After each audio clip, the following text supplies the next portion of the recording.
حیض یو اکثره موده وي یو اقله موده وي. اکثره موده هغه 10 ورځې دي چې د 10 ورځو نه به سیوا نه وي. دا کومه بیماري چې ماهواري بیماري چې ورته خلک وایي او حیض چې ورته وایي، دا کوم بلیډ چې د زنانه نه خارج کیږي دې ته ماهواري بیماري وایي، عربی کې ورته څه وایي؟ حیض ورته ویل کیږي. ټیک شو. نو د دې اقله موده چې کوم ده، اقله موده هغه 3 ورځې ده چې د 3 ورځو نه په کم نه وي. چې 3 ورځو نه په کم شوه نو دا بیا نور څه زخم وغیره څه مرض د وجې نه چې کوم دی دا بلیډینګ کیږي، لہذا دا دغه شرعي بیماري بیا نه ده کوم چې شریعت کې ورته حیض ویل کیږي. او دغه رنګې د دې اکثره موده چې کوم ده هغه 10 ورځې دي چې 10 ورځو نه سیوا نه وي. وما اکثره چې د 10 ورځو نه سیوا شو نو دا بیا هم چې کوم دی دا حیض نه دی، ماهواري بیماري نه ده، دا بیا د نور څه بیماري ده، د هغې د وجې نه چې کوم دی دا بلیډینګ کیږي. د دې په دې کې په زنانه باندې یو څو څیزونه داسې دي چې هغه ممنوع دي په شریعت کې. ټیک شو.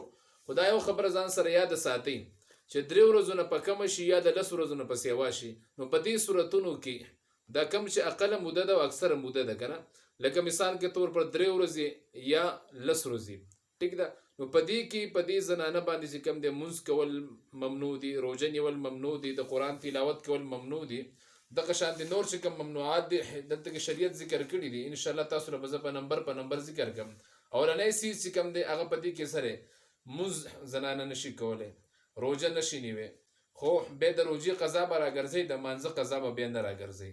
دغه رنګې مسجد ته نشي داخلېدلی، او دغه رنګې د بیت الله شریف طواف نشي کولی، دغه رنګې د قرآن کریم تلاوت نشي کولی. ښه ګورئ فقهاو لیکلي دي چې تلاوت نشي کولی، خو لیکن هغه دا لیکلي دي روایت ډیر کمزوری دی چې یاره د قرآن تلاوت دی په روان نه کوي او په جوړ روان دي کوي. نو لہذا اصل خبره دا چې په دې کې تلاوت سره ممنوع دي.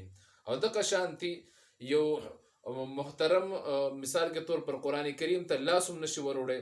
دغه رنګي یو قرآن کریم یو آیت په یو څیز باندې لیکلی شوی دی هغه ته هم لاس نشي وروړی، پس کپړه جامه وغیره باندې نیوی شي. دغه رنګي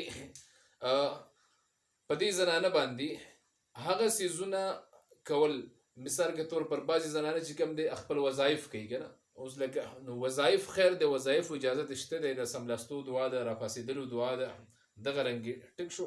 نو هغې کې چې کوم دی دونه څه قباحت نشته دی. نو اول نمبر خبره چې په دې زنانه سره د لسم نمبر خبره دا ده چې دې زنانه سره خاوند ملاوېدلی هم نشي. حدیث کې راځي جناب رسول الله صلی الله علیه وسلم فرمایي من اتا امرأته، څوک چې خپلې زنانه سره کوروالی کوي په دې بیمارۍ کې، رسول الله صلی الله علیه وسلم فرمایي فقد کفر علی ما انزل علی محمد صلی الله علیه وسلم، وایي دې کفر وکړو په هغه دین کم چې په پیغمبر محمد رسول الله صلی الله علیه وسلم باندې نازل شوی. دغه رنګې زنانه سره کوروالی کول د آوټ سایډ نه فی دبوره، دغه حدیث کې راځي چې ومن اتا امرأته فی دبورها، وی کم سړی نارینه چې د زنانه سره کوروالی کوي، ټیک شو، د دبور د طرف نه، یعنی مثال کے طور پر الله تعالی چې کم طرف حرام کړی دی په هغه طرف باندې کوروالی کوي. حدیث کې راځي رسول الله صلی الله علیه وسلم فرمایي چې نعوذ بالله په دې باندې د کفر خطره هم ده، د نکاح د ماتېدلو خطره هم ده. ټیک ده. او په دې باندې نو تاسو بیا تپوس کولی شئ مفتیانو علماو نه. نو لہذا دغه شان دی په حیض کې دننه چې کوم دی قرآن کې الله تعالی وی فاعتزلوا النساء فی المحیض، په حیض په حالت کې د زنانه نه جدا شي، یعنی کوروالی سره مه کوئ. ځکه کوروالی سره مه کوئ، تاسو ساینسي تحقیق هم وګورئ، شرعي تحقیق هم وګورئ. کم سړی چې په دې بیمارۍ کې د ښځې سره کوروالی کوي نو په دې کې 2-3 قسم نقصانات داسې دي. یو خدا نقصان دی چې اولاد پیدا کېږي نو هغه ته به د کینسر، جذام مرض وغیره خطره به وي. ټیک شو. او دویم نمبر د زامن به چې کوم هغه به دغه ذهني چاړهګانې، معنا ذهن کې به یې څه نه کیني، هسې څه بوتلان غوندې کې به یي. او بل روایت کې دا هم راغلی دي چې د دې ټول هغه ریزلټ چې کوم دغه د بچو نه راوځي. او دغه رنګې نور هم ساینسي چې کوم تحقیقات دي د بیمارۍ د لګېدلو خطرات ډېر زیات لاحق کېږي. نو کوشش پکار د مسلمانانو چې د دې بیمارۍ کې د زنانو نه د کوروالی او د جما نه ځان ساتي.